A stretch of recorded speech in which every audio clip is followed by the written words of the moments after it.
Chet elga o'qishga ketmoqchi bo'lgan o'quvchilar qilish kerak bo'lgan ishlar. 4-qism. Bilaman, orangizda ko'pchilik IELTS va SAT'ni hal qilib qo'yganimdan keyin dam olaman deb o'ylayapti. Lekin asosiy jarayon endi boshlanadi. SAT va IELTSdan keyin sizga kerak bo'ladigan asosiy hujjatlar birinchi navbatda GPA, ya'ni maktab baholaringiz o'rtachasi. Agar sizda maktab baholaringiz yomon bo'lsa, shuni to'g'rilashga harakat qiling.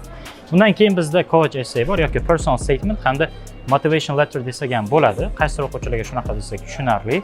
Buni ham yozishga sizda 2 haftadan 1 oygacha vaqt bo'lishi kerak.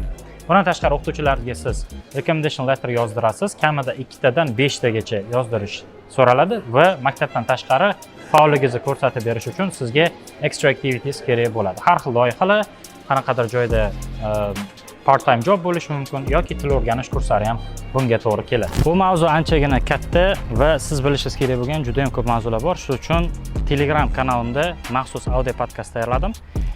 Kommentariyada to'r sonini yozib qoldiring va men sizga Telegram kanalimning linkini yuborib qo'yaman.